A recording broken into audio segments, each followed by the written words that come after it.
morning po sa mga nanonood dyan. Thank you for watching. Ayan po, umuulan, walang tigil ang ulan. Kaya kailangan umuwi agad. Pero dadaan pa ako ng news. Papabili ng prutas yung anak ko.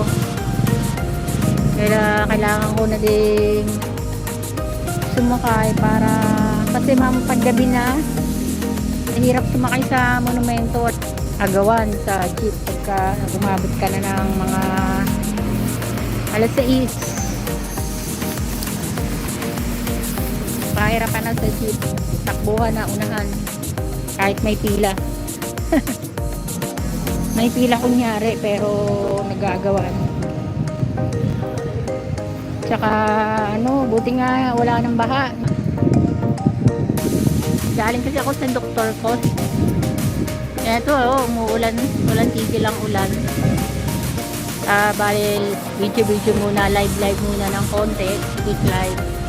Kasi hindi rin ako pwedeng magtagal guys kasi baka lumakas ang ulan, mahirap sumakay.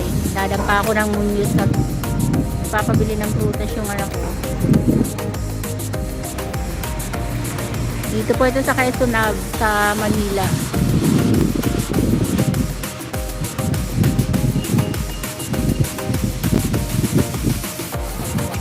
Lakad-lakad na tayo guys at ayun, bumaliktad na yung payong ko. Lakad kasi yung kamay ko guys, dapat magpapaano ko ngayon pero wala akong schedule ng therapy ngayon Bali yung laboratory test lang pinunta ko dito kaya sandali lang, saglit lang. Ayan, ang gaganda ng mga puno dito. Ayun yung parking area.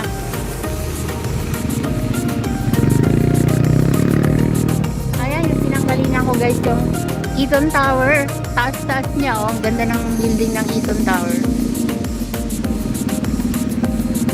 Andyan yung pinupuntahan ko yung doktor ko.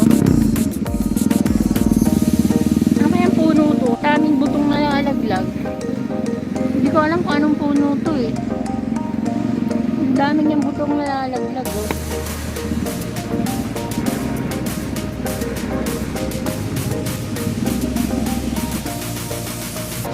Maulan po kasi may bago na naman daw na bagyo.